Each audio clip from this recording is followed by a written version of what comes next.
the one where I grew up, because it is the biggest Buc-ee's. If that's my hometown's claim to fame, I'm here for it. But, well, we also have Schlitterbahn, the mediocre water park, and then Canyon Lake, where drunk 19-year-olds throw up on children's blankets and whatnot.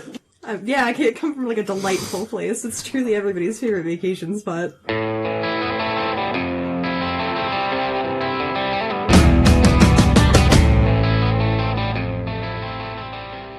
Hello, and welcome to this episode of the Alien Familiar RPG Podcast. I am Clayton. I'm Beth.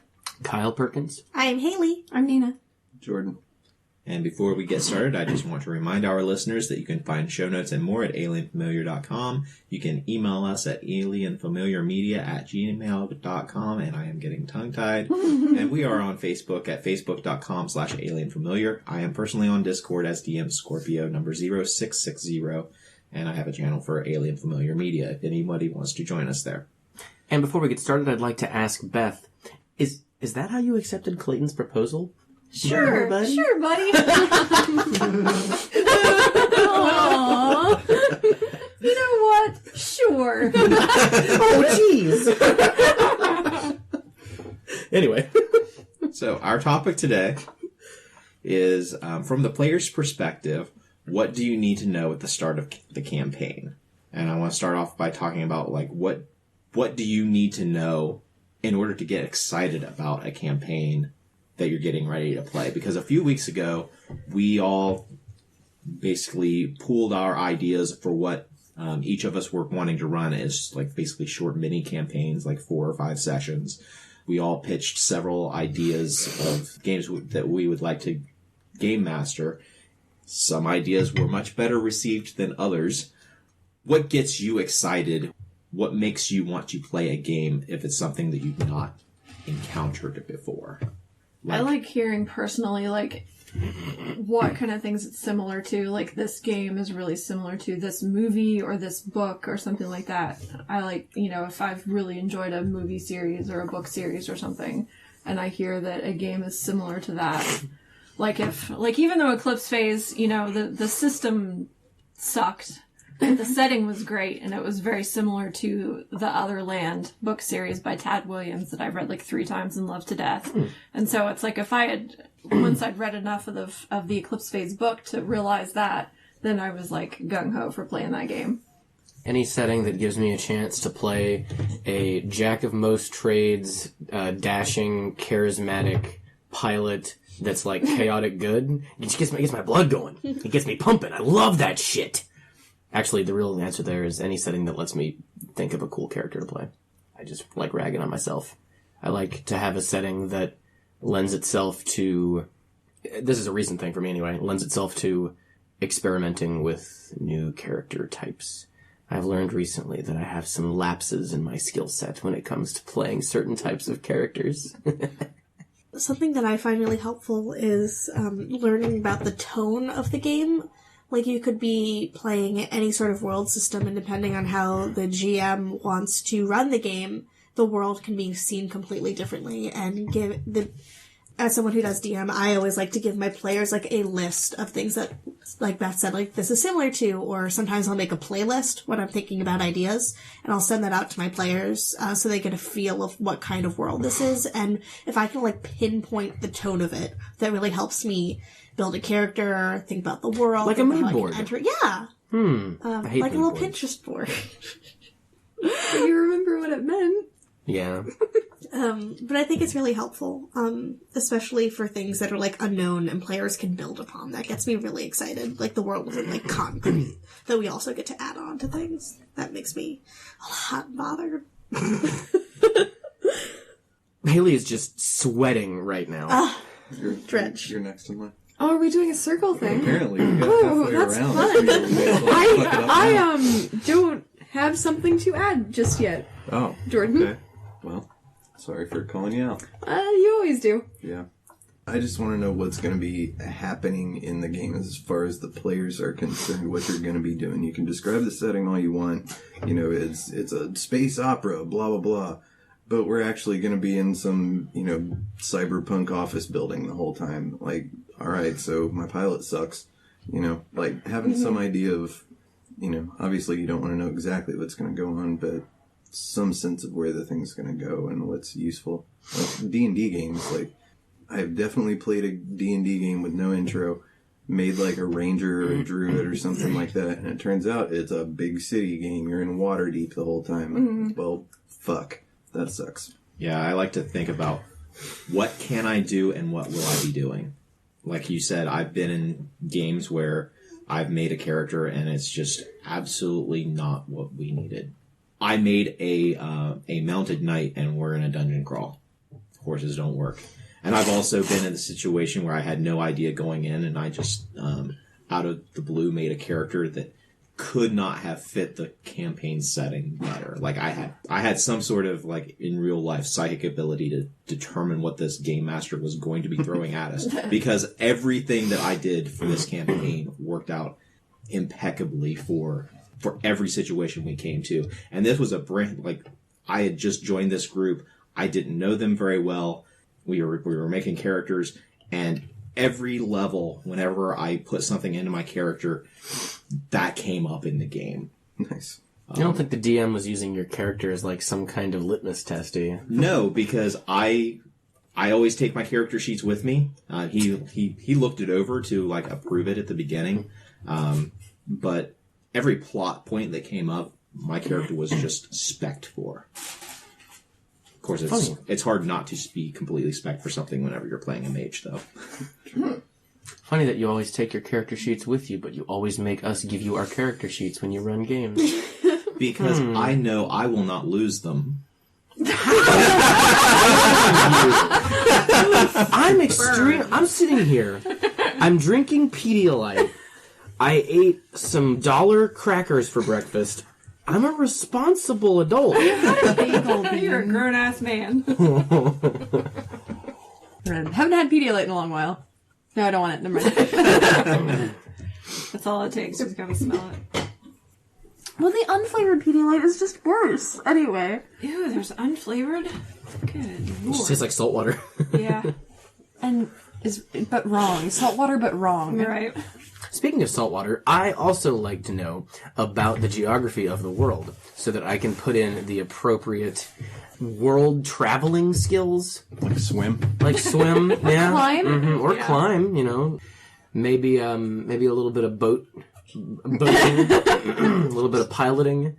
A lot of bit of piloting. Mm-hmm. So you end up with a group of 10 people and one of them can boat and you're on a world that's like 250% water. Yeah, I would have liked to have known that ahead of time. Yeah, like whenever everybody was making this world, you would like to have known ahead of time that you made basically a giant archipelago. Yeah. But also knowing the geography of the world allows... I think it gives a good scope of what you're doing and how long the campaign might take. Of course, asking the DM how long do you expect to run is also a good solution. Yeah. But that will definitely affect the kind of character I make. It's going to be a shorter thing. I tend to experiment a little more. But if it's going to be a longer thing, I tend to play Mr. Dashing Pilot guy. And that's his name in every campaign. It's so weird. He always like, oh yeah, this is my character. He's Mr. Dashing Pilot Guy. I mean, it's French. It's Pilogi. Oh, I'm so sorry. I'm such a Philistine. Dashing Pilogi. Does the game have to be something that you are either familiar with at the onset or something that you've had some media exposure to beforehand in order for you to be excited about the game? I don't think so. Because I've heard certain games, like, described before. Like, there's some that you've talked about, like, running for years at this point that I'm really excited about, even though you haven't really said, what system you would run them in or anything like that. But just the idea that's behind it is so cool that I'm excited about it. I try to be open to any sort of game that the game master wants to run. I try to work out what my niche in the game is going to be. And a lot of times that's hard because I also try to be the last person to create my character so that I can fill in any gaps that are present in the game. Like in D&D, I'm almost always the cleric. I'm waiting for a joke about Clayton filling gaps. That's your spot in the podcast, man. Beth, I'm reformed. Yeah, okay. I don't know what you're talking about. His brain isn't working quick enough to do that. Sorry, go ahead. Yeah, I bet Clayton likes to fill gaps. So, whenever we were talking about what types of games we were going to play, whenever we were all pitching ideas, I had a list of ideas that I've had just kind of floating around for some of them for 10 years. And some of them just, there was no reaction from you guys whenever I pitched the game. What was it specifically about the game that I got a reaction for was the game based on the anime Fate. Fate's Stay Night, Zero, Grand Order.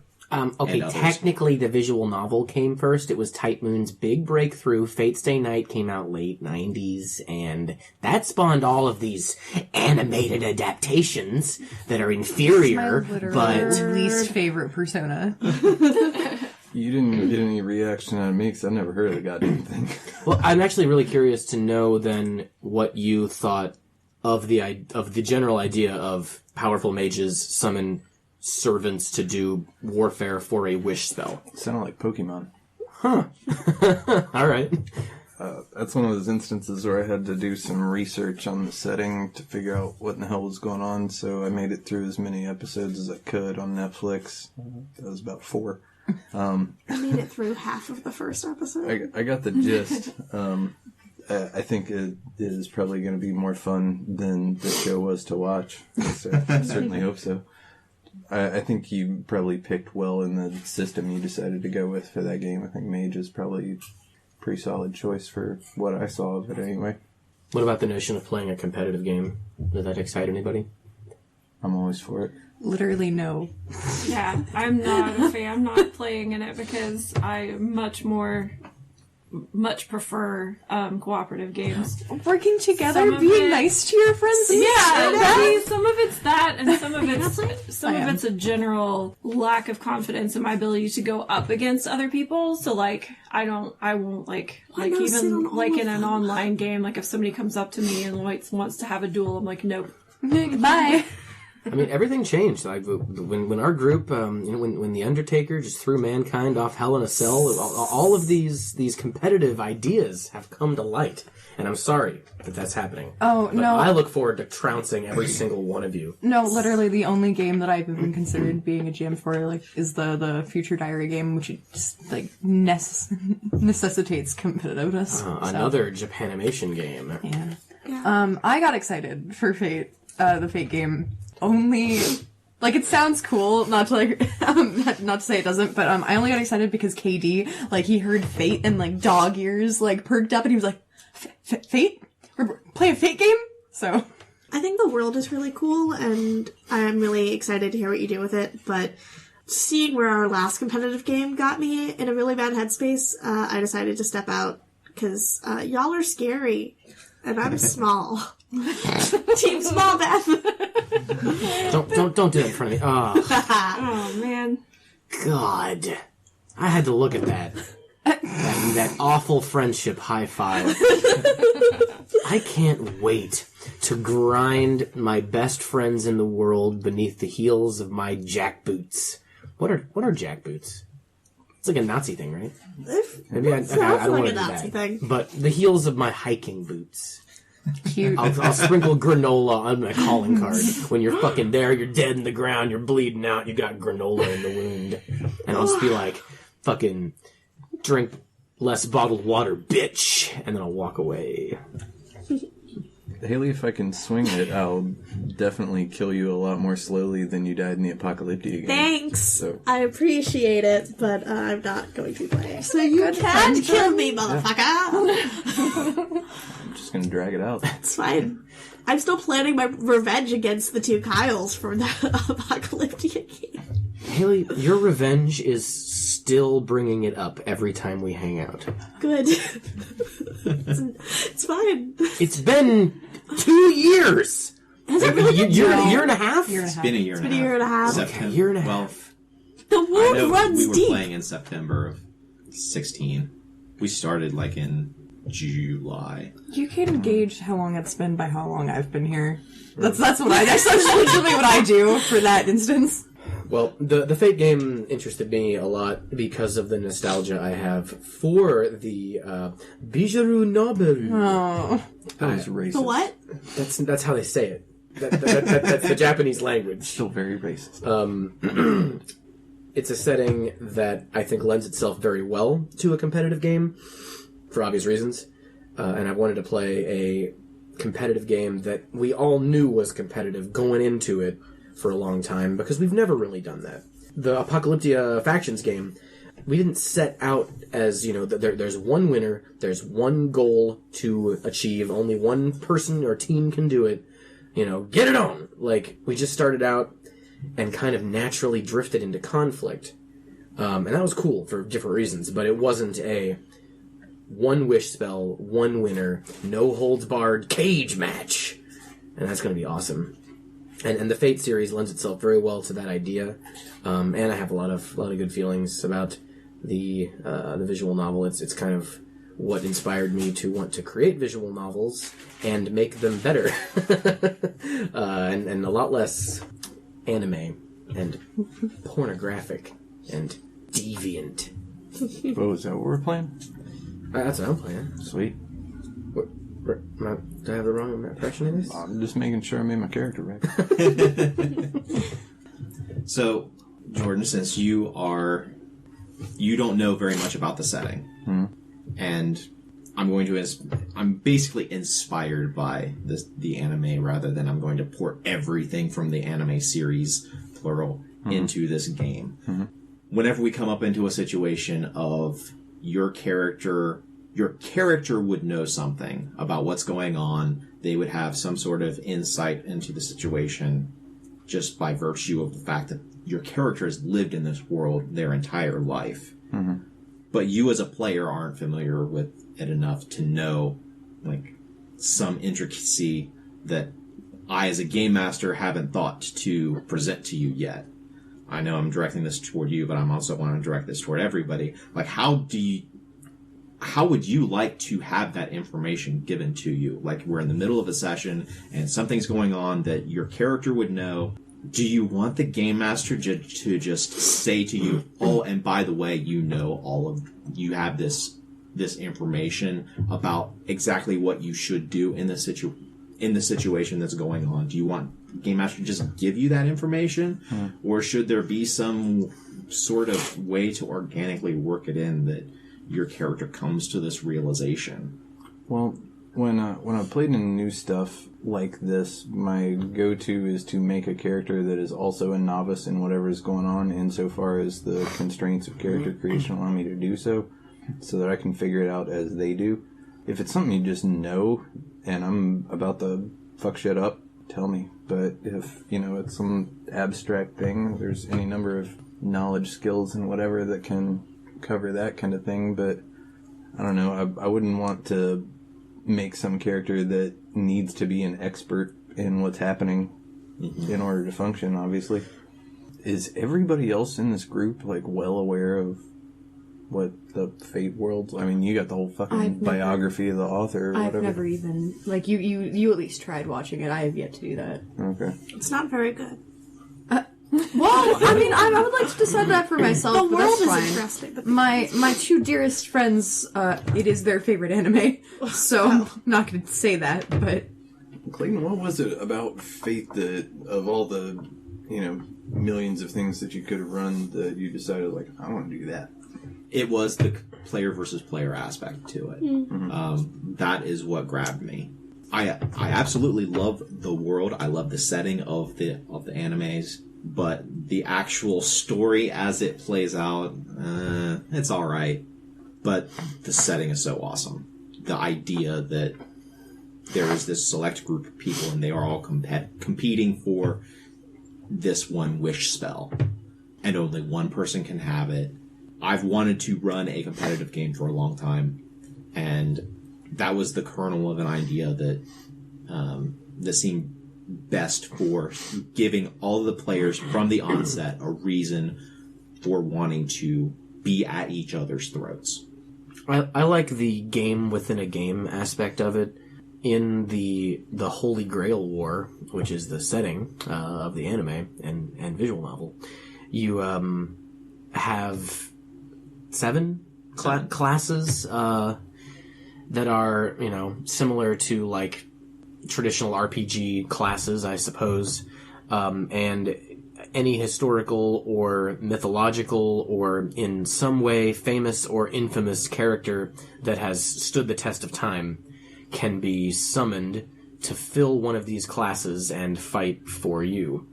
And I think it's a fun, nerdy thing to talk about, like, Robin Hood. What class or classes does he fit into? That sort of game within a game aspect is pretty cool, I think. I also agree that the plot of the anime is mediocre. Some of the characters are downright stupid. But it's why I waded through this, very weirdly translated, like, 90s visual novel that's super Japanese and has, optional fucking porn scenes in it. Because it was just like, well, the setting is cool. I guess I'll keep clicking through all of this. Oh, boobs, I turn away. Very offensive, those boobs. Very offensive. How dare they? Can I ask you a question as a DM who's going to be running a competitive game? How do you write the game if only one person can win without marketing it specifically towards one character and shunning the others? Like, if everyone's going to die, do you just keep making more characters, thus where the game never ends? Or, like, how does one run a competitive game? Well, that's what drew me about this setting, is that there are only 7 people competing at one time for this. So we have the player characters, and then I've got, well, in our instance, there's going to be 2 additional NPCs who have to round out that 7. And so there is that in-game constraint that once a character is out, they are out. There's not going to be somebody else coming in. That's one thing that, like, from particularly online PvP games, like the Call of Duty series, those types of games that are, like, basically deathmatch. That's what I hate about them, is that your character dies and you gotta wait 10, 15 seconds to respawn in order to go back at it and try to meet the objective for this map. Now that we're sitting here talking about it, I'm also realizing that a lot of my influence for wanting to run this game now has been where I've been playing PlayerUnknown's Battlegrounds recently, and because that's kind of in the same vein what you're doing there. It's all the people brought in, they're competing against each other, and there can only be one winner. Mm-hmm. Well, my question would be, like, let's say you're having a 3-story arc and Jordan dies in the first session. Does that mean he can't play for the other 2 sessions? If there's NPCs available, I will, like, the 2 NPCs that are rounding out the 7. If they're still alive, I will allow the player to take over that, just so that we don't have one player who dies 10 minutes into the first session. Yeah, Jordan. Because one person who dies in the first session because they decided, well, the moment I see this person, I'm going to attack them. Okay, cool. Are we even going to know when we come across each other that this person that you're interacting with is one of the people that you're supposed to kill? Yes. Okay. There's basically, like, kind of equivalent to, like, Highlander rules, where Gotcha. you can feel or sense that this person. You're all mages, so you'll have the ability to, like, detect magic, and so you will see the command spells on the person that they can use to control their servant. And if your servant dies, do you just automatically die, or could there be a situation where you're just running around servantless? You can definitely be running around servantless. You are at a severe disadvantage. Sure. But yeah, it is possible to still win. The game is over if the last servant gets destroyed, though. But if you die, the servant doesn't stick around, right? Right. The servant is tied to you. Not necessarily. The game would be over if all of the servants are unsummoned. But if there are still masters available, once all the summons are gone, the game is over. So there is a possibility of the game ending without one man standing, but nobody would have won. If your servant dies, is there any way to get a new servant? No. Okay. There's some bullshit in the anime. Is there any way to steal a servant? In the anime, yes, I am not going to allow that. This is the kind of stuff that needs to be known. Like, what are the parameters of activity available? That is absolutely a topic we're talking about. Like, how do you get all the information that you need in order to make a character? For stuff like that, I think that's where an info dump is really good. Like, here's just the basic framework that everybody understands of what's going on, you know, common knowledge stuff. I don't mind an info dump, personally. I think they get a bad rap, mostly from lazy narration in film, but a game's a totally different thing. I think an info dump before you guys start, like when you're making character creation, is not only like welcomed and okay, but like necessary. I feel like if you have to info dump like during like the first few sessions, like these are things that you should as a whole team discuss to make sure everyone knows the world that we're going to be entering. For this game, it's going to be kind of hard because it's such high stakes right from the outset, but video games figured this out a long time ago. The first fucking thing you do in any game is the basic shit to move around and figure out how to manipulate the world. I don't know how in the fuck you'd try to do something like that in this. Some little tutorial session. Yeah. Yeah, that's the only thing that I'm really worried about is where Mage is such a complicated, like spellcasting is so complicated in Mage. I printed out the quick guide to spellcasting in quotes. It was 3 pages. Oh my god. What system are you running? Are you using Mage from... the Ascension. Oh, interesting. Wait, Cool. the old one? Or, no, Mage the Awakening. That's Okay. the new one. Yeah, interesting, cool. Are you using like the same archetypes like the Cult of Ecstasy and stuff like that? I am not or- having the orders and stuff like that. Interesting, cool, good to know. They might exist in the world, but they're not pertinent to what's going on. Okay. But the spheres of magic Spears are the definitely same. there. I'd be curious to hear from our just multitudes of listeners about their experience with competitive games. Do you play more of these than we do? Because obviously this is kind of our first real one. And if so, I'm curious what information, how is giving information at the start of a campaign different in a competitive game? Obviously, in the Fate game we're about to play, there are rules to the game within the game, and so that's just something you're going to have to info dump because all of our characters would know those rules anyway, I imagine. But I wonder what other things are unique to competitive games when it comes to creating characters at the start of a campaign. I haven't played any other competitive games myself. I don't know if any of you guys have. No. I played a one-shot that was a battle royale D&D thing. It was like a high level, like, I can't remember what level it was, but it was something like 12th or 15th, like fairly high. I think it was 3rd. I don't think it was even 3.5. But it was just like, you know, evil god or whatever puts you in this arena and you're battling for a thing to be his champion or whatever. And there were like other monsters around. It was like a big danger room kind of thing.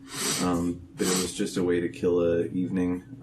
Huge grid map, and everybody's fucking awesome at 15th level. I got killed. You idiot! Yeah. How far did you make it? A little ways. I think I was playing a rogue, and I mean you can take dudes out until you get, you know, detected. I think a dude playing a sorcerer wound up winning. I can't remember though. This was like I was like 16 years old. I didn't stick around for the whole thing. It's like, fuck this, I'm going somewhere else. I didn't give a fuck. So something that I've come across, I had very recently happen in the actual plays that are being released on Wednesdays, every other Wednesday in the actual play feed. For the game I'm releasing there, we had a situation where there was one player who absolutely would have known the solution to this problem that the player characters were experiencing. The problem was that the crops weren't growing in this. For a little bit of background, the player characters are part of this first colony that is establishing itself in the equivalent of the New World, and they've got to basically figure out the rules of this new world, because the gods of the old world necessarily translate into the gods of the New World. So they've got to figure out how to appease the gods, how to get their favor. And one of the player characters is playing somebody who is a native. And that character should have absolutely known, especially after a couple of plot points, what was needed in order to, like, what the sacrifice was needed in order for to appease the god responsible for growing crops. I mean, when you're info dumping at the beginning of a campaign, I wasn't thinking, okay, I need to also let this player know that they need to do this ritual for whenever they're going to plant crops in so many months down the line. Plus, there's also the problem of this is a couple of months into the campaign, and if I had given that information at the beginning of the campaign, the player would have forgotten by now. Because players, I'm not saying this as somebody who is pissed off at that players don't remember things, because whenever I'm a player, I don't remember 95% of the info dump that is given at the start of the campaign. That's why I think it's really important to have tactile things, like even if the DM wants to write up like a few sentences to give out to your players. Or I know that when we're building characters, you sometimes have the sheet. Like, those are all tactile things that we get to keep in our folders or on us that can remind us what's going on in the world. I don't know, I highly recommend it. Just having, like, a general pool of info things that you can look up anytime you want. I had that player has it, but here's the thing. 3 months ago, or in November, whenever I was planning out the campaign, I hadn't thought of the plot point that their crops aren't going to grow because they haven't appeased the spirit of agriculture. So that wasn't in that packet of information that they had. Sucks to suck, I guess. What I just ended up doing was just telling the player that, like, after the player characters had sit around like, why aren't the crops growing? I don't know, man. We got to do something about this. We need to figure out what the problem is. And finally, I just said, okay, your character, who is a native, who is a shaman, absolutely would have known this. And I just... Were they experimenting, like trying to figure it out before that? Were they like, all right, kill a virgin, oh, fuck, kill a baby, god damn it. No, it hadn't gotten to that point. You could have started with, like, a goat. No, absolutely not, no. You want good crops. Can't lowball it. How did they appease the god? They had to bury in the soil, basically a token offering of what they wanted to grow. Interesting. Dude, so I could put in, like, a fucking donut? You buy Cheerios and say that they're donut seeds, and... Yeah. Very cute. So does anybody have any better ideas for how I might have handled that situation? Have the characters roll to check and make it just, like, really easy. Or have another NPC come up and, like, interact with them. I mean, like, I don't know, if I'm playing a D&D game or, like, an old worldish game and crops are dying, like, well, it must be the gods. Obviously no other scientific reasoning, like watering, weather, soil growth. Just like, nope, it's gotta be the gods. Even medieval people knew they had to water their plants. I'm just gonna throw that one out there, but... Speaking of the god, you could have maybe had some sort of avatar of the god come and communicate with them, or have them, pass some kind of, like, I don't know if you would have wanted to take the time to do this, but had them, like, pass some sort of challenge, and if they beat the challenge, the god deems them worthy of the information. Well, we kind of did. We had to go up against, like, basically an avatar of, like combat against an avatar of the Earth God. And we thought we just basically had to beat this avatar and then the plants would grow, but it turned out to be tied in with, there was like a riddle that we had at some point. I'm trying to think. Clayton just left the room, of course. He's always better remembering these details I'm than I guessing, am. let me see, the riddle from the Earth Avatar, probably something like, you'll plant your seeds and nothing grows, but to grow your crops, it's me you'll blow. And then he's just like, just the big old rock guy there, just like, yup. Were you even listening past the point where she said riddle? Like, or did you zoom out and you're like, what could the riddle be? That's a riddle. I liked the fucking eclipse phase thing where you were like, you can't possibly know this as a player, but your character would make a knowledge roll. A riddle to grow your crops. You ever feel like the gods are just fucking with you? All the time. Basically, Jordan. well, the worst thing is the first part of like this riddle said something about how you had to bow to the god of the earth and like protect him. So when this avatar comes, we're all like, we need to not attack him. We need to like bow before him. And we did this for like 3 rounds before we were finally like, you know what, fuck this isn't gonna work. And we didn't even did it for that long because there was like an NPC little goblin that was freaking out and running around, and we were trying to get him to bow for like 3 rounds. And when we finally did, and we figured out it wasn't right, I was a little bit peeved about that. I was like, man, that really made it sound like we were trying to follow the riddle, but it turned out it was a riddle for later as opposed to for when we got it. Which was kind of confusing, I felt. I would have used that circumstance to stir up like an NPC-driven witch hunt to figure out who the fuck it is that's, doing the evil that the gods are not happy with in town. That whole yarn. I think, and instead of like looking at it like a wall where, the plot's just stopped, like stir it up and make shit fucking horrible for a bit and see what happens. Assuming there's some way for them to work it out. Were there any clerics in that world? There are priests, but none of the player characters are priests. There's one shaman. So, like, the priests from the old world religions, were they just shitty fighters on the new continent? There was one priest who came over, and he is very old. So he's not any sort of a fighter or anything. He's just like this doddering old dude that babbles gibberish that isn't practical for anyone's life. The player characters haven't had an opportunity to interact with him yet, but he's basically Deckard Cain from the Diablo series, related to the old world gods. God, I should say. It's monotheistic, but details that aren't important to this conversation. What about knowing things in terms of your fellow players before you start a campaign? Like, how much information do you like to pump your companions for, know about them, whatever?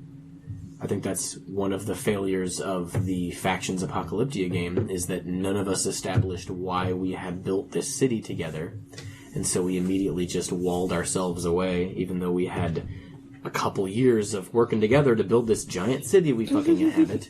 It really depends on the game that you're playing. Like, I imagine for your Fate campaign game, like, unless someone's doing, like, intense research on who they're competing against, it'd be like, oh, I've never met you before, time to kill you. Whereas in, like, smaller games, it would be like, yeah, you've been on this transport ship for 3 months. What are you guys like, and having that discussion beforehand. I personally like games where I get to know people a bit more beforehand, so we can, like, build up that rapport. But that's something that is so hard to organically do. You're basically just sitting down and in real life you are just now meeting this character, and you don't have that history, that real history. You have the player characters have sat around and like came up with a couple of things that their characters have interacted in doing in the past, but the character that's on paper is often comes out differently once you actually get into the game and start playing it. I run into a barrier with doing exactly what you said of coming in and acting like we've been together for 3 months. We've been together for an entire adventure. We grew up together. Because I thought we did it pretty well in the Savage Worlds game, with the army being together for a certain amount of time, just sitting around and, like, discussing these things and having them, like, written down in tactile. I know that's something that I like to do. I know it's a bit time-consuming having a session before the actual session, where it's just, like, an inconsequential mission in your early days, or maybe the first time that you guys meet, just so you can build that thing before you start on your real adventure. I don't know if everybody else is down for that. I like wasting everyone's time and playing fun things. When possible, I do like having some sort of a prelude to the game before the actual consequences of the die rolls start mattering. For this Fate game that we're getting ready to play, I am like, maybe the entirety of the first session, we will not get to where you guys all meet. I plan on having like the majority of the first session be prelude. How you're if your character is preparing for this conflict that you know is coming, how are you doing that? So there will be opportunity for the player characters to meet each other then. They might not necessarily know that they are going to be competing against them, but that option is going to be there. I'm not a huge fan of having pre-existing relationships with other characters going into stuff because I feel like it kind of limits what you're going to do. I like it's kind of corny, but I like the traditional, like, everybody shows up to the inn answering the fucking message board because somebody needs, whatever. And everybody's just kind of sizing each other up, doesn't know, who's going to work with who and all that. Like, that, I think, is a little more exciting to begin with than, okay, you're my cousin and you're my ex and I owe you money and, blah, blah, blah. That is fun until there is one character who absolutely will not go along with the group. They're completely at odds with the group. Mm-hmm. They have a completely different motivation with the group, and it falls on the game master to provide a contrivance in order to get that character to go with the plot. Mm-hmm. Otherwise, they're just going to remain sitting in the inn because they don't like any of the other player characters. So fuck them. I'm just going to sit here and get drunk until something interesting happens to me. Well, make a new character, dude, because you're an NPC now. Yeah. That's what I say to that guy. The solution there, don't play with chodes. One thing as far as, like, making new characters for a new group, what really fucking pisses me off is when I find out that I am either duplicating a character that's already been made or someone comes along behind me and makes something just like what I'm playing. And I understand some games like Fate, for example, you don't want people to have perfect knowledge of what the rest of the group is. So then I think the DM should be like kind of a referee and sort of like, reserve seats and things. But I remember this one fucking 4th edition game where it had been an ongoing game. I was done with one character and wanted to make a new one, and I made this guy that was intentionally somebody that was not going to step on anyone else's toes. And it was a big group. It was like 7-8 people, and when you get to that size in a system like 4th edition that has just such clearly defined boxes for every character, it's kind of hard to make something that is going to fit in there right. And so I did that. Without making a character who was exactly like the character you just played. Exactly. So I picked some weird race that, had all this weird shit about them, and it even said in the race description, these things are super rare. There might be one on a plane at a given time. They're like, these plane traveling things. And I show up, and there's another guy coming. This motherfucker's playing the same damn species and, like, a very similar class. I just wanted to fucking tear up my character sheet and walk out because, the DM didn't bother to, do anything about it. But that really sucks. Like, nobody wants to show up and be second fiddle or have some weird, like, tag-along imitator. The only thing I can think of that to mitigate that sort of situation would be for the game master. Like, that's a situation where the game master has to come in and say, hey, that's not going to work because you are duplicating. Right. So this other character that was coming in, was the player new, or was it... Yeah, he was a new addition and just happened to coincide with the same session that I was starting a new character in that existing game. Yeah. And he was with both of us independently making our characters and never bothered to tell either one of us, like... And he didn't even have, like, any interesting plot thing that would explain, like, these two weird people were together. It was just like, alright, you guys show up and there's... somebody that looks like you. Mm-hmm. Oh, great. Yeah, I can imagine that, like, if you had made your character and then immediately after this other new player coming in, was it a new player to role-playing games or just to the group? No. He was just new to the group. And we'd played with him before, so it wasn't even like a brand new person. Okay. He just hadn't been a part of that campaign up until then. Yeah, if it was somebody who was completely new to role-playing games, and they started making a character who kind of stepped on the toes of another character, I would have a hard time saying, hey, this character idea that you have isn't going to work, just because especially when you've got a brand new player to the game, you're introducing role-playing games to them. You don't want to say, no, that's not going to work for the first thing that they come up with. Your first idea? Bad. But then you also don't want the first character they make, they make a character that they love, and then they get there and they are superfluous. Yeah. They're not impacting the story because there's some everything you can do, I can do better. Your first character? Useless. You should just quit now.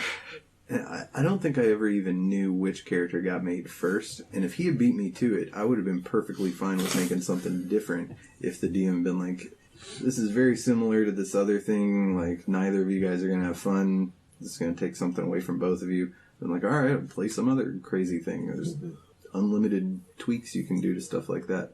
But, I don't know, you need to inform people. Like, kind of already got a priest, dude. Kind of like what Hayley is saying with wanting to know the tone ahead of time, but I think it's something that you want to know both from the other players and from the GM. The tone in terms of, like, is this something that's, like, really, like, hard and gritty, or is this something that's going to be humorous or somewhere in between? Like, you don't want to walk in, you don't want to roll in with, like, Butt-Face McGee, you know, and, like, into the middle of somebody's, like, super hard and gritty. That's always what I roll into a room with. Not dashing co-pilot man? Oh, in real life. No, in real life, Butt-Face McGee. That's just me. That's why I play RPGs. It's for, you know, just impossible wish fulfillment. I'll never be a dashing pilot guy. In getting the tone, do you think it is...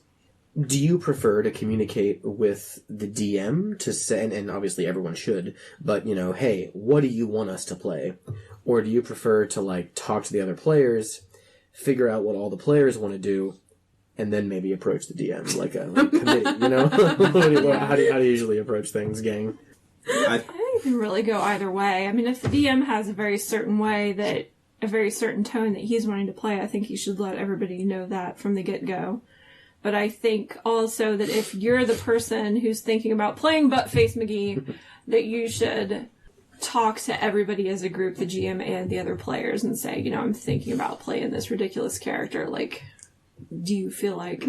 And everybody How then... rad would that be? Yeah. And everybody then needs to be, you know, the person who's approaching with the idea needs to be open to being...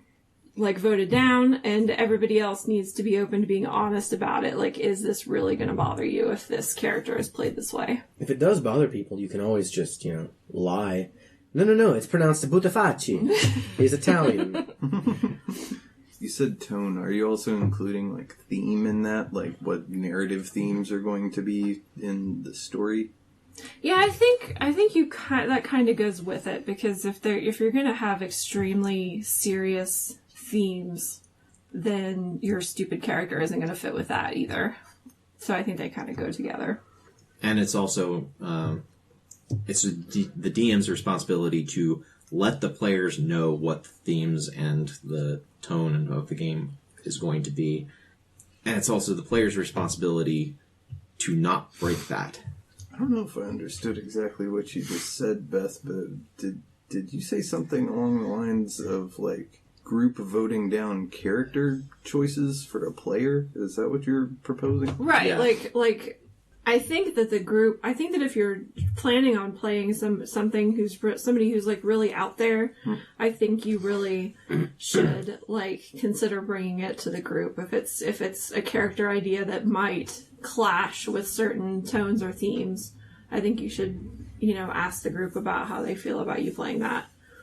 Because like the current other game that we're playing in, I took minor pacifism for my character. Mm-hmm. But I also brought up to the group, I said, you know, in the first couple of sessions, like, let me know, because I said I know to some people having a character who's even a minor pacifist really irritates them, because you've got somebody who's constantly trying to talk you out of killing people and everything, and to some people I understand that might, like, especially where we've got a one character who's one player who's completely new.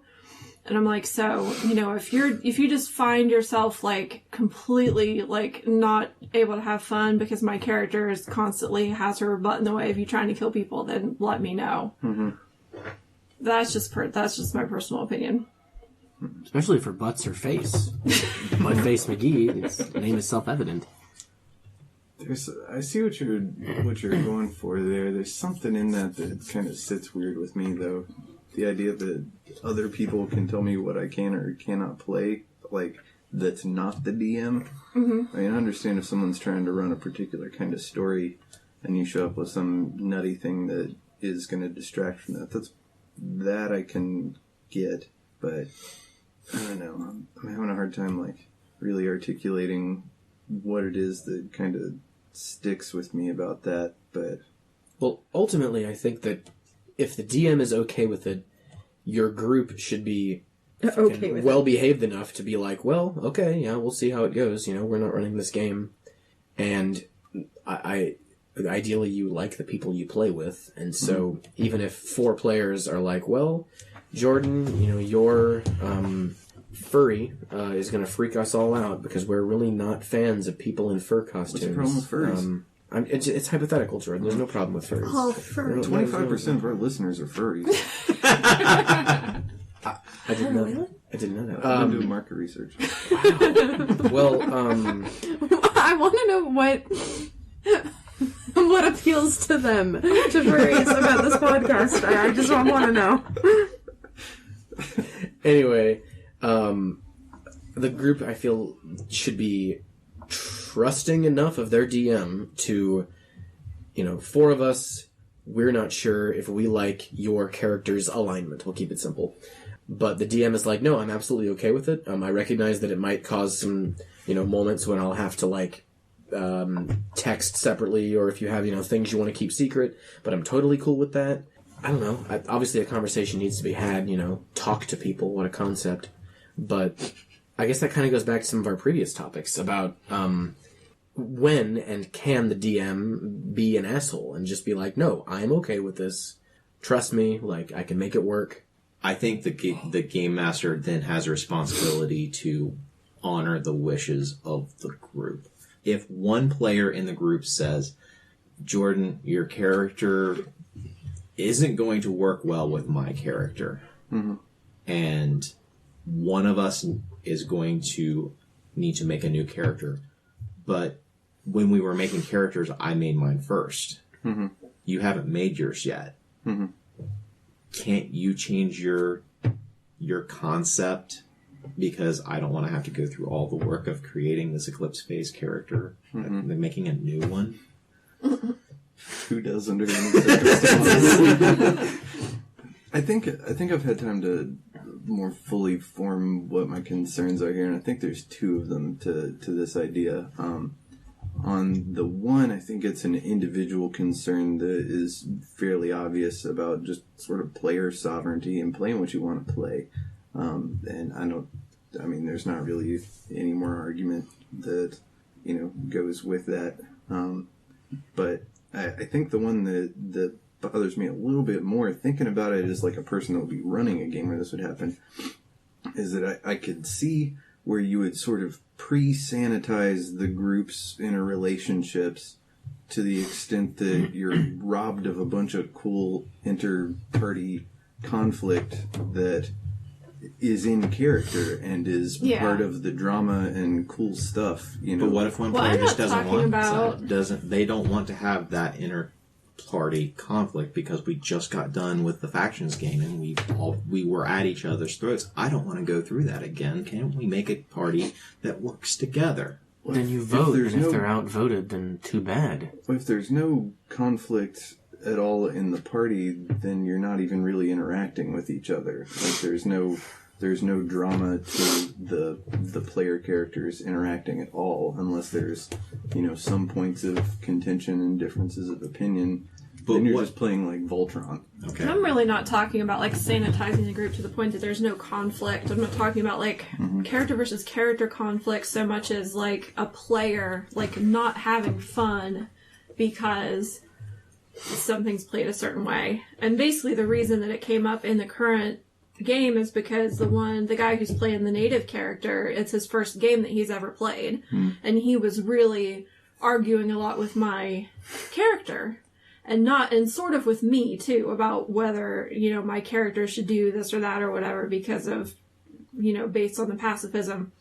And so not knowing, especially since this was his first game ever, if this was just his character who was arguing with me or if it was him who was arguing with me because he was not enjoying the game, that was why I brought it up. It's not something that I would generally do, even ahead of time necessarily, but it's something where, just part of my personality is if other people aren't having fun, I'm not having fun. Sure. Especially if I'm the reason they're not having fun. Yeah. So, Jordan, I got an analogy for you. Yeah. Okay. The Game Master says, we are going to run Star Trek The Next Generation. There's 5 players. 4 players decide, okay, we're going to play characters from seasons 1 or 2. And then there is the 5th player, and they say, I'm going to play Ensign Rowe, who is going to bring in inter-party conflict. But all of the other characters have in their minds they're going to be playing Star Trek season 1 or 2, but this one player, I don't want to play season 1 or 2, I want to play season 6. Does that one player who wants to play season 6 have the authority to say to the other 4 players, we're not playing that? Well, I don't think that this conversation is necessarily vague because I think part of my problem with this is that there are no bright lines as to where a character, would overstep those bounds and, all that. And it's, a pretty amorphous thing. Like, what are these sort of spheres of agency between individual players and the group as a whole, and how's the DM fit in? Like, it's very complicated layers of, authority and whatever. But I think that, like to take that analogy, you can see how that plays out from season 6, 7, whatever, TNG. The other characters are still very similar to how they were back then, and then you've got this other element in there, and I think it's narratively useful as a contrast to what the rest of the group is doing, and I have a hard time coming up with a situation where it would be possible for one character to completely steer what the other characters are doing to that extent, unless you had some in-game authority thing, if like Ensign Rowe was the captain or something. But if it is just Ensign Rowe, I don't know, it seems like the weight of the collective decision-making of the group is going to push it wherever that's going to go, and this outlier is still going to be outlying, but participating.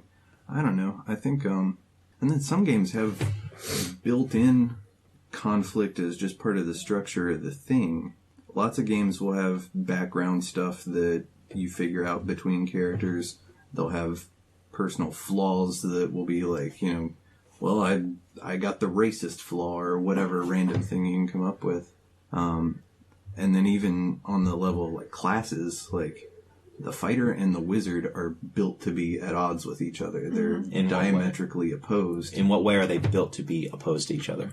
Because they're representing opposite concepts or opposite ends of extreme spectrums. The extremely physical, the resorting to violence immediately for the fighter, the intellectual calculating wizard.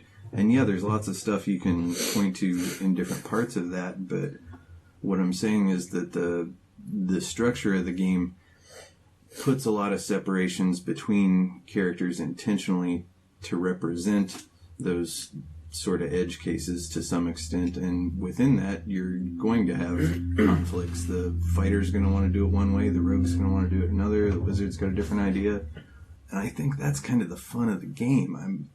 I don't know, there's just something that seems... For you, it is the fun of the game, but if the other people sitting at the table, that's not fun for them. I'd quit the game. Respectfully. If what? If I wanted to play Ensign Row... Absolutely wanted to play them. You're not playing in the game if you can't play with Ensign Row. Which is, admittedly a long shot, but I could see this happening to me. If there were 4 players wanting to play a Star Trek game, and they invite me because they know I like Star Trek, and the 4 of them are playing perfect, no conflict, it's a happy-go-lucky crew of 4 that always works together and makes friends and solves problems. And I come in wanting to play an Ensign Row or a Ben Sisko, and I want to shake things up. I'm Starfleet, but I'm in a backwater area. It's interesting, whatever. And if those 4 people can't understand that my character will bring some interest to theirs in the sense that my character will test theirs, and that is what ends up happening later in Star Trek, is that you have the core crew never really changes. They're just tested and molded and tempered by these challenges and challenging people they encounter. And if the 4 people don't want that and can't see that, then respectfully, I would say, all right, guys, it sounds like it's not the game for me. Enjoy, tell me all about it when it's done. It's not the kind of game I want to play, and I have no right to be like, I'm playing! I'm gonna do this thing, and you're gonna do it with me! And they have no right to tell me to make something else.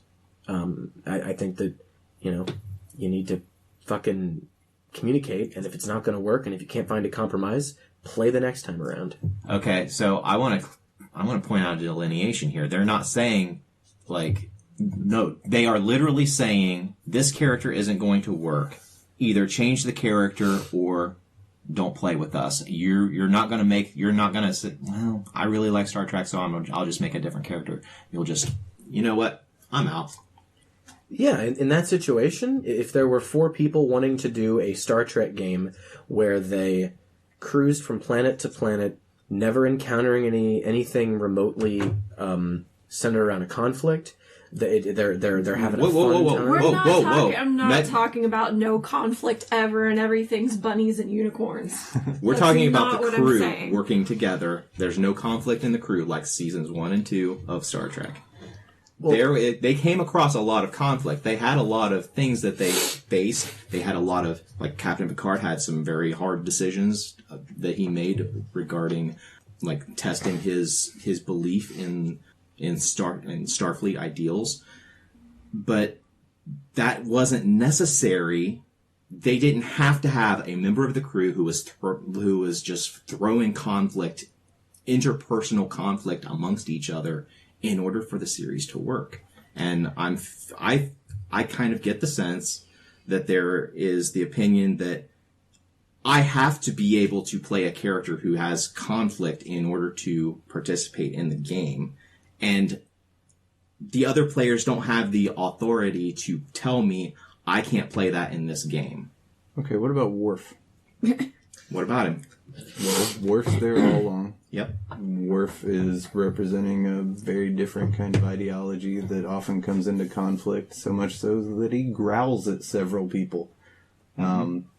If you don't have Worf, are you talking about Next Generation?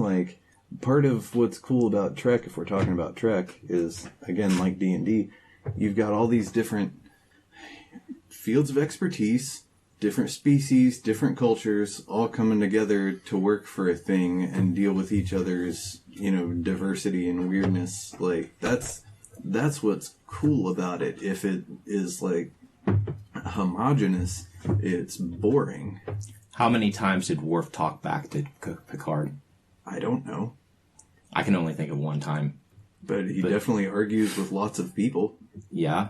But my point is that he isn't causing conflict within the group. He is voicing his dissension, but he is not actively causing conflict. Well, the dissension is the conflict. I'm not seeing what's different between Worf and Ro in this analogy. Because Ensign Ro sometimes disobeyed orders. Mm-hmm. Worf never disobeyed orders. So if you're playing a Trek character that disobeys orders, then you're out. Okay, I'm getting lost in the weeds here. I'm just trying to figure out what the lines are. My point is that, like, the players, the majority of players have enough authority to tell a player that that's not going to work for this group. Your character concept isn't going to work for this group. Doesn't sit right. Sounds like groupthink. No.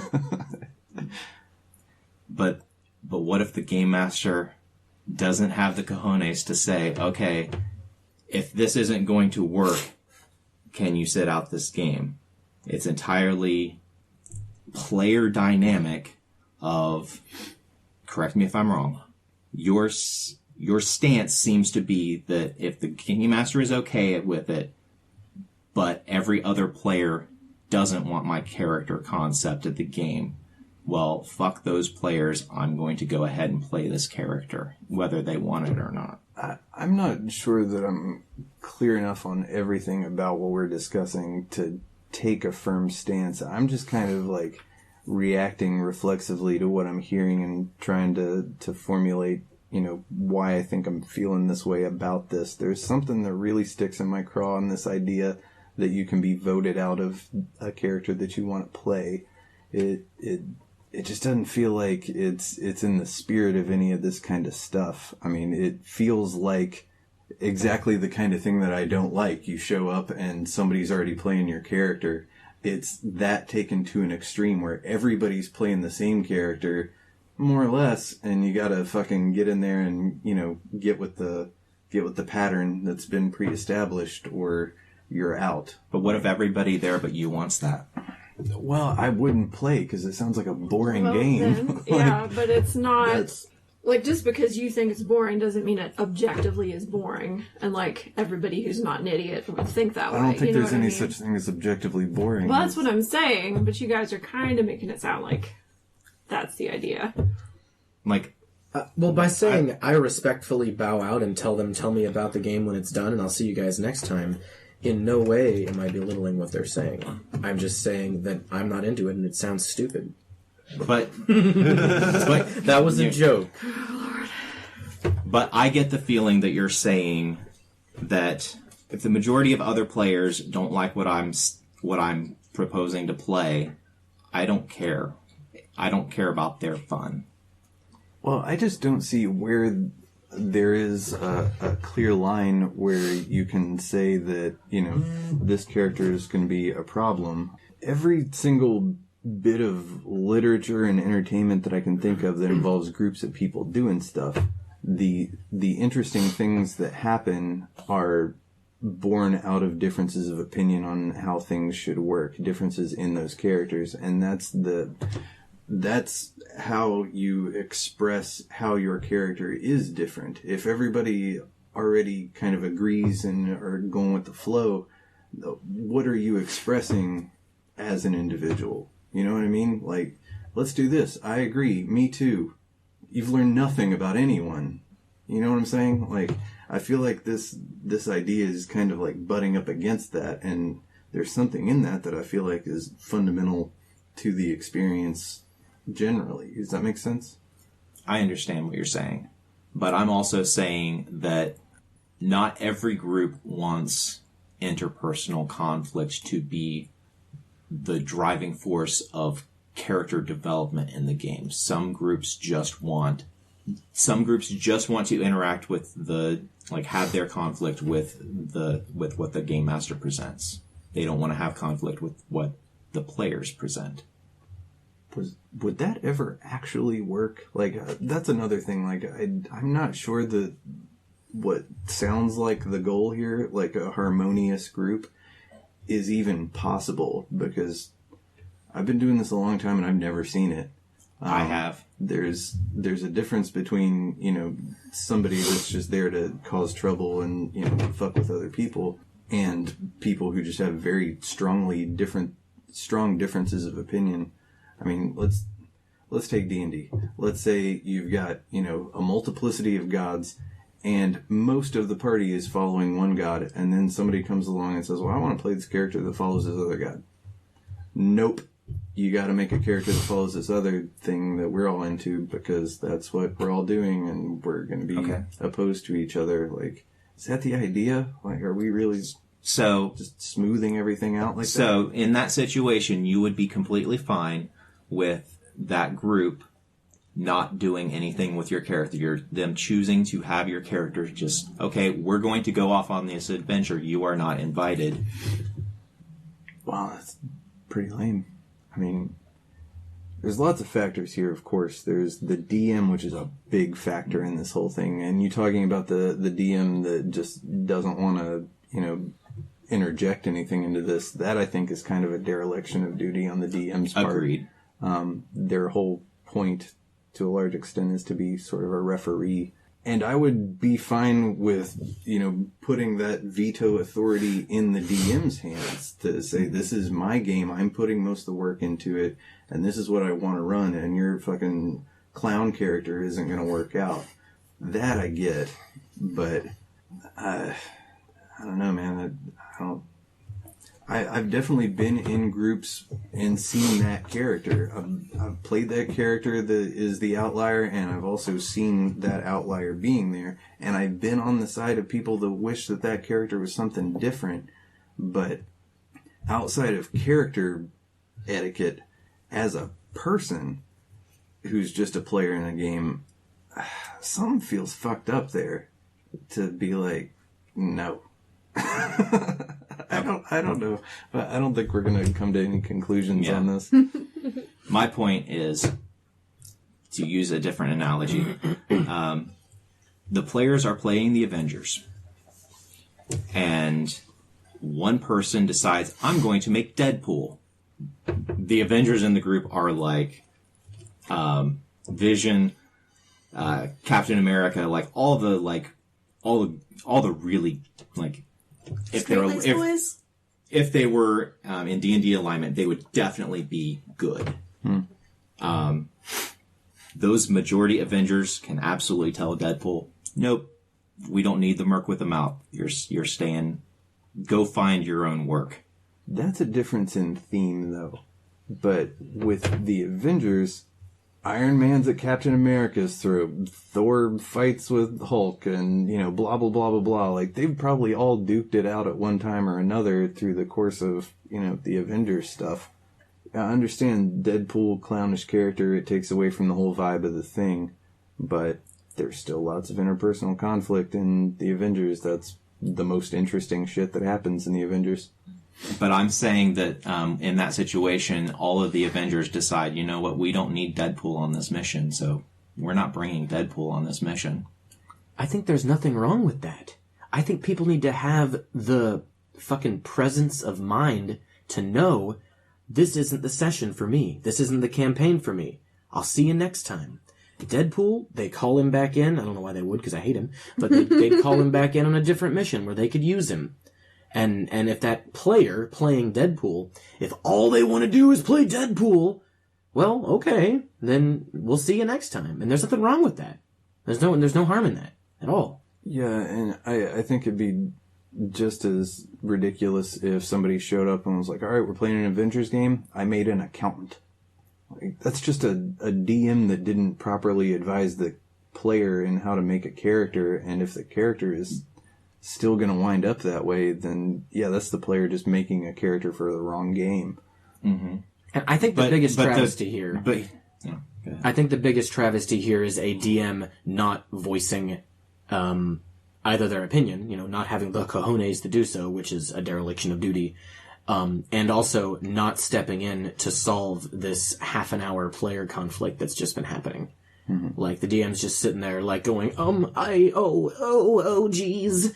Like, the DM could easily solve this. Be like, God damn it, Steve, I don't care that you only play Deadpool. Like, this is not a fucking goofy-ass game. Do you want to play in this session? What if the Game Master originally said, you guys can make, you're all playing a Marvel game. Mm-hmm. You can make Marvel character. You can come with a Marvel character. Mm-hmm. But everybody else decided they're going to play this particular type of Marvel game. And then you got one player coming with Deadpool. And upon the DM seeing a half-an-hour conflict where they're arguing back and forth about whether or not Deadpool will fit in this campaign, the DM needs to be like, God damn it, Steve, I don't care that you came with Deadpool. You want to play in this campaign? Yeah, you do? Okay, make a different character. Thank you. If the DM's cool with it and the person playing Deadpool is not trying to, like, fuck over other characters or other players and make them have a bad time, and, you know, he just really wants to play Deadpool in this Marvel game, which seems completely legit on its face, and then the rest of the players just like, I don't like Deadpool, I don't want Deadpool in my group. I think that's no. Their the characters would definitely be in conflict with Deadpool. Mm-hmm. And the players are saying, there is no way that the majority of characters here would accept your character. We have in character valid reasons why you would not be brought on this mission. Mm-hmm. They're essentially telling you that your character isn't working. And if the DM allows it, then so be it. Steve sits out this time. The DM, I think, can also tell those 4 fuckers, hey, I don't care that you're playing Captain America. Deal with it. I told you could all show up with fucking Marvel characters. Steve shows up with Deadpool. We're not leaving Steve out. Get over yourselves. Yeah, at some point there's, you know, some degree of tolerance for just other play styles that you have to have. I understand if it completely fucks up the game for everybody, you know, that's one extreme, but I mean, I think it'd be funny in that situation if the Avengers take off in, you know, their big ship or whatever, and then Deadpool's just kind of like jetting along after him in his little one-man thing, like, I'm coming too. I don't care what you say. So we need to be tolerant, but one person is able to veto because that one player doesn't want to change. They don't want to tolerate something else. They can force the other players to have to be intolerant or have to be tolerant of something that the Deadpool character is not saying that I don't like you playing Iron Man. I don't like you playing Captain America. You know, whatever. There's no overstepping on the part of the Deadpool player. They're playing a character that they wanted to play. They're not trying to exercise authority over anyone else. It's the others that are overstepping their bounds off of their character sheet onto somebody else's, saying that's not good for this. You know, like I think all players should be equal, and in most cases I think any number of players should be equal to one player. Unless there's something that person's doing that's ruining the time of everybody else on purpose, I don't know, man. I just don't like the precedents. Next time on Supreme RPG Court. I think we've debated this long enough. I think we'll go ahead and go on to talking about geek things that we were interested in. I was going to recommend something, but apparently it's already been recommended. But I have a B track, because you mentioned how the plot of Fate didn't interest you, but the world did. There is an anime on Netflix right now. I'm not sure if it's a Netflix original. It's called Castle of Whales. The story's boring. I don't recommend watching it for the story, but the world building and the art is impeccable, and it's a world where people live on these living islands that give them magic and life, and it's about cohabitation with living on these whales of magic. And I think it's a really interesting world that if anyone's looking for a cool fantasy setting, you should check it out. We've mentioned on the podcast before, like just along the theme of something that the story is not that I don't think is that great, but the world is fucking awesome. Was Perdido Street Station, the novel. I've mentioned it on the podcast before. I've given it shit, so I'm not going to go into further detail. Also, currently airing on TV on FX is The Americans, the final season of that. I cannot recommend that more for people who like slow burn spy thrillers. The first 5 seasons are currently on Amazon Prime, and the 6th season is currently airing, the 6th and planned final season. It's a whole bunch of shit that's just been building up for literally 5 seasons is now coming to a head, and it's really fucking interesting. I just finished Wild Wild Country on Netflix. It's really good, especially if you're into culty shit. It's this like quasi-Hindu New Agey cult. This guy makes millions and millions of dollars off of this international cult ring thing, and then goes to Oregon and tries to take over a small town and build a new town, and it gets fucking bananas real fast. Is this scripted or documentary? This is real. This is a thing that happened in the early 80s. Oh, you were mentioning this before, weren't you? Yeah, it is some of the nuttiest shit I've ever seen, and I don't know how I didn't know about this. There's another cult documentary, The Cult of Rock and Roll. It's about Father Yod. Highly recommend if you're into cult documentaries about weird men who like rock and roll and Jesus. It's really interesting, his thing. He died parasailing in Hawaii, lived a great life, Father Yod. I also very recently watched on Netflix Command and Control. It was a documentary by PBS about in the mid 80s, mid to late 80s, or no, it was like 81. This the time when we very nearly had a nuclear bomb detonate in Arkansas. Spicy. Definitely recommend that. I finally started watching The Expanse, and it sucks. I hate it. I don't believe you, though. It's really good. It's really, really great. And also, if you haven't seen just the classic, wonderful fantasy romance that is Inuyasha, let me tell you about how you need to watch all 200,000 episodes of Inuyasha. Sounds I right. did that once. I love that show. God. What is it? my- What's it about? That's why my cat's name is Kikyo. Oh! Yeah. I've never even made that connection. Oh man. I would have something to recommend, but the only media I've been consuming lately is like the Cars universe, and I'll always recommend it, but... Inuyasha is about Kagome, a Japanese high schooler who falls through a well into the land of feudal Japan, where demons roam the earth. Wait, is it just, the baseball player in King Arthur's court? He falls through a well, ends up in medieval times? You mean a Connecticut Yankee in King Arthur's Court? Yeah! No, dude, no, it's a baseball player in the king's thing. Yeah! By fucking I remember that. I have it on Mark a tape. Shakespeare. It is more fantastical, I think. It is an interesting I'll genre. have to look at It's it. a fun time. Music's really good. It's solid. Been watching it since I was like 15. Never Is it finished still though. going? No. But I never finished it, and so I I just watched it a few years ago for the first All time. of them? I watched all of Hot them. dog! I watched all of them, and I named my cat Kikyo because I was told he was a girl, and then he grew balls. For a cat, pretty sizable balls as well. They were quite noticeable. Yeah, it's like You could not miss these balls. Yes, we one day we were like, you know what? This girl has very large testicles. I was going to talk more about the Cars universe, but don't look at me. Man, Planes, Fire, and Rescue, I recently watched that one for the first time. Mwah. It's like the children's movie that like your dad would make. It's amazing. I think that's about it, y'all. All right, guys, what do you say we stop this bullshit and start rolling some dice?